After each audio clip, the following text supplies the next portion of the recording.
जय हिंद बच्चों, class 10th में मैथमेटिक्स में हमारा जो चैप्टर चल रहा है वो है दो चर वाले रैखिक समीकरण युग्म, और उसकी जो एक्सरसाइज है 3.6 उसके क्वेश्चन नंबर 2 का थर्ड पार्ट आपके सामने है। तो रूही है जो 300 किलोमीटर की दूरी तय करना चाहती है, ठीक है। तो उस 300 किलोमीटर की दूरी का कुछ हिस्सा वो बस से ट्रैवल करती है और कुछ हिस्सा वो रेलगाड़ी से पूरी करती है। तो पहली कंडीशन दे रखी है कि 300 किलोमीटर्स में से 60 किलोमीटर की दूरी अगर वो रेल से करती है और बाकी की बची हुई, बाकी कितनी बच गई, 240 किलोमीटर की दूरी अगर वो बस से करती है, तो ऐसा करने पर उसे कुल 4 घंटे लगते हैं। लेकिन कहा है कि अगर वो ऐसा ना करके अगर ऐसा करे कि 100 किलोमीटर की दूरी रेल से और बाकी 200 किलोमीटर की दूरी, शेष लिखा है ना, तो शेष का मतलब है 200 किलोमीटर, तो बाकी 200 किलोमीटर की दूरी वो बस से करे तो उसको 10 मिनट अधिक लगते हैं, मतलब 4 घंटे 10 मिनट लेगी, ठीक है। तो इसको समझने के लिए हमने ऐसा मान लिया है कि ये रूही का घर है, ये उसका ऑफिस है, उसे अपने ऑफिस से, घर से ऑफिस जाना है। तो दूरी कितनी भी रही हो, मान लो किसी पर्टिकुलर दिन जाना है, तो उसने कुछ दूरी बस से कर रही है और कुछ दूरी वो कर रही है उससे ट्रेन से। तो पहले तो हमें ये मानना पड़ेगा, क्योंकि क्वेश्चन में भी रेल और बस की चाल ज्ञात करनी है, तो हम पहले मान लेते हैं कि जो रेलगाड़ी है, रेलगाड़ी की चाल मान लेते हैं। तो रेलगाड़ी की चाल हमने मान ली, ये लिखते हैं हम x किलोमीटर पर आवर। रेलगाड़ी की चाल हमने इतनी लिख ली, और जो बस है, बस की चाल हम लिखते हैं y किलोमीटर पर आवर, ठीक है। अब बात करते हैं, मान लो रूही यहाँ से जाना चाहती है, वो यहाँ तक की दूरी जो यहाँ से 60 किलोमीटर की है, पहली कंडीशन की बात कर रहा हूँ, यहाँ से यहाँ तक की दूरी 60 किलोमीटर की है और बाकी जो है वो 240 किलोमीटर है, तभी तो कुल 300 हो गया। तो यहाँ से यहाँ तक जो कि पूरा कुल 300 किलोमीटर है, तो बस से और रेलगाड़ी से करती है। तो ये वाली दूरी मान लेता, दिया है क्वेश्चन में बस से की है, और बाकी ये जो है नहीं, ये वाली दूरी उसने रेल से की है और ये वाली दूरी उसने बस से की है, ठीक हो गया। तो पहले तो मैं ये निकाल लेता हूँ कि कुल समय दिया है कि रेल से कितना समय लगा और बस से कितना समय, वो नहीं दिया है। तो आपको ये मानना पड़ेगा कि जो समय है उसका फॉर्मूला क्या होता है, उसका होता है दूरी बट्टे चाल। तो ये इस टाइप के क्वेश्चन में मैंने आपको बता रखा, चाल जिसमें हम मानते हैं तो वहाँ ये वाला फॉर्मूला अलग अलग हिसाब से लिखा होता है। कई बार मैंने दूरी इक्वल टू समय गुणा चाल लिया है, यहाँ पर समय बराबर दूरी बट्टे चाल, ऐसा क्यों लिया है वो अभी आपको समझ में आएगा। पहले वो रेल से यहाँ तक गई, 60 किलोमीटर की दूरी उसने तय की, रेल की चाल हमें पता है और दूरी कितनी तय की वो भी हमें पता है, लेकिन समय कितना लगा यहाँ से यहाँ तक पहुँचने में वो हमें नहीं पता। तो इसलिए समय, यहाँ से यहाँ तक का समय निकाल लेते हैं। कितना समय, समय का फॉर्मूला है दूरी बट्टे चाल। तो दूरी कितनी है, ये 60, और रेल से आई तो रेल की चाल कितनी है, x, तो 60/x समय लगा यहाँ से यहाँ तक पहुँचने में, हो गया।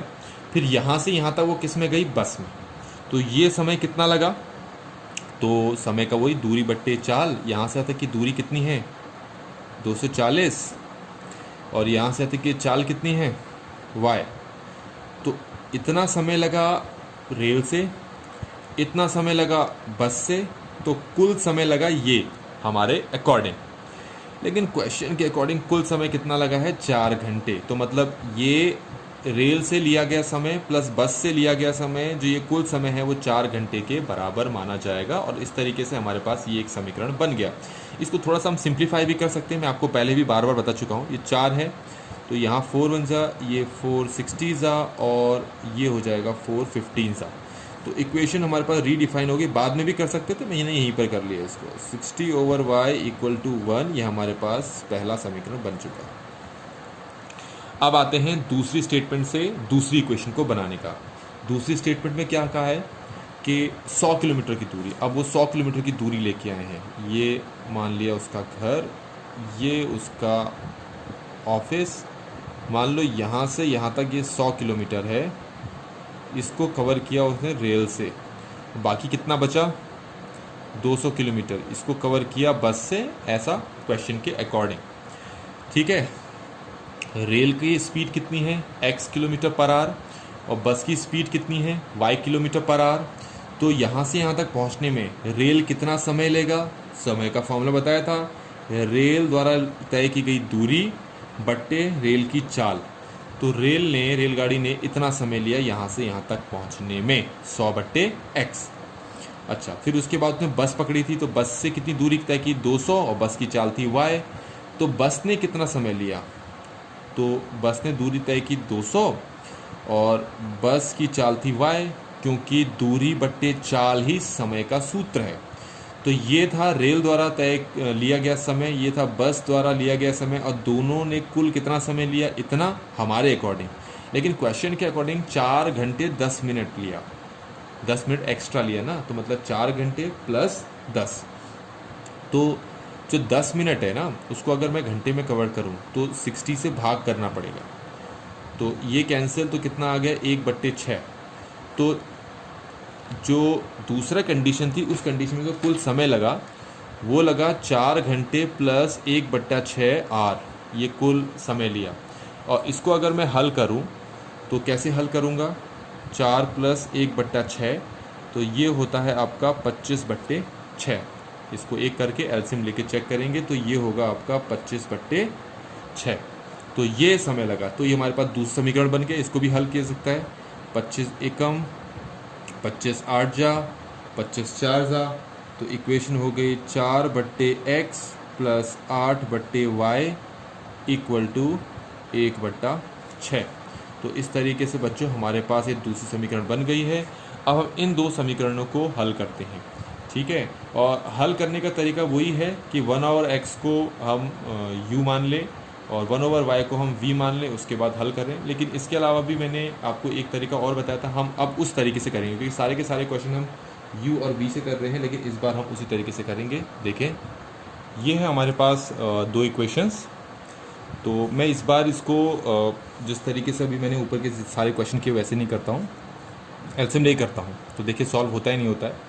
तो एलसीएम ले करने पर ये एक्स वाई से मल्टीप्लाई हो जाएगा, तो हो जाएगा एक्स वाई, वाई को 15 से करेंगे तो हो जाएगा 15y, 60 को x से मल्टीप्लाई करेंगे तो हो जाएगा 60y इक्वल टू 1। अब यहाँ 1 लगाकर 1 इन दोनों से मल्टीप्लाई होगा तो यही आ जाएगा 50y plus 60x equal to xy, 1 से होगा तो ये xy हो जाएगा। अब इसको कैसे करेंगे? x को y से मल्टीप्लाई करेंगे तो ये हो जाएगा xy, y को 4 से करेंगे तो 4y, x को 8 से करेंगे तो 8x इक्वल टू 1/6 हो गया। अब 6 इन दोनों से मल्टीप्लाई होगा, एक्स वाई इस 1 से, जिसको क्रॉस मल्टीप्लिकेशन कहते हैं। तो कैसे होगा? 6 4 से कितना हो गया? 24y, 6 8 से कितना हो गया? 48x equal to x Y को 1 से करेंगे तो ये हो जाएगा एक्स वाई, ठीक है। अब इन दोनों इक्वेशन में वैसे तो ये लीनियर है नहीं, मतलब रैखिक नहीं है, लेकिन उन्हीं फॉर्मूलेस के यूज़ करके हम इन दोनों इक्वेशन को सॉल्व कर सकते हैं। कैसे करेंगे? अब दिक्कत यहाँ पर ये हो सकती है कि जिसको एलिमिनेट करना है उसके आगे के नंबर हैं बहुत बड़े। जैसे यहाँ x को अगर मुझे एलिमिनेट करना है तो यहाँ 60 है या 48 है, लेकिन कोई दिक्कत नहीं, फिर भी हम करते हैं। 48 है ना, सबसे मल्टीप्लाई करेंगे 48, 60 है, सबसे मल्टीप्लाई करेंगे 60। लेकिन मैंने अगर कहा था अगर ये लोग सिंप्लीफाई हो जाते हैं, अगर आप इनको सिंप्लीफाई कर सकते हो तो सिंप्लीफाई कर दो। जैसे 6 10 60, 6 8 48, 12 से चले आते हैं, ज़्यादा ठीक था। 12 4 48 और 12 5 60, तो 4 और 5 आ गए। अब 4 से हम क्या करते हैं, इन सबको मल्टीप्लाई करते हैं। 15 4 से कितना हो गया? 60y, और 60 को 4 से मल्टीप्लाई करें कितना होगा? 24 240x, और इससे करेंगे तो क्या आएगा? 4xy। अब 5 की बारी। 5 को अगर मैं 24y से मल्टीप्लाई करूँ, ये 120y आ जाएगा, और ये 48 से अगर मैं 5 को मल्टीप्लाई करूँ तो ये हो जाएगा 240x इक्वल टू 5 को xy से तो हो जाएगा 5xy, ठीक है। तो अब इन दोनों x जिसको एलिमिनेट करना है उसके आगे के जो गुणांक हैं वो एक जैसे बन गए हैं, पर साइन यहाँ पर एक जैसे हैं, तो हमें इन दोनों इक्वेशन को सब्ट्रैक्ट करना पड़ेगा, माइनस करना पड़ेगा। तो उसके लिए नीचे के सबके साइन बदल जाएंगे। इसके आगे प्लस से हो जाएगा माइनस, इसके आगे प्लस से हो जाएगा माइनस, इसके आगे प्लस से हो जाएगा माइनस, तो ये तो कैंसिल हो गए। तो 60y माइनस 120y हो गया minus 60y equal to 4xy minus 5xy हो जाएगा minus xy। Minus minus cancel, y से y कैंसिल, तो x हमारे पास आ गया 60 किलोमीटर पर आवर। अब x निकाल दिया है तो हम y भी निकाल सकते हैं। उसके लिए इस x को दोनों इक्वेशन में से किसी भी इक्वेशन में पुट कर सकते हैं। तो हम इसमें भी पुट कर सकते हैं, इसमें भी पुट कर सकते हैं, या आपके पास स्टार्टिंग में ये दो इक्वेशन थी, इसमें भी पुट कर सकते हैं। जहां आपकी मर्ज़ी है आप वहां पुट करके देख लें, आपको आंसर मिल जाएगा। अगर मैं इसको यहाँ पुट करता हूँ तो ये है 15y, ये है 60 मल्टीप्लाई x है ना, इस x की जगह ही हमें 60 रखना है, ऐसे रख दिया, इक्वल टू यहाँ पर भी 60 रखेंगे तो ये हो जाएगा 60y। अब 15y को अगर मैं वहाँ शिफ्ट करूँ तो ये मेरा हो जाएगा 60y।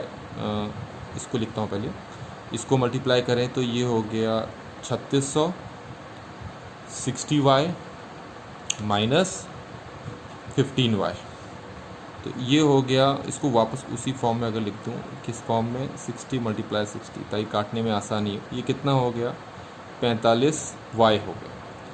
अब ये 45 कहाँ जाएगा, इनके नीचे जाएगा ना, तो हम लिखेंगे 60 multiply 60 over 45 equal to y।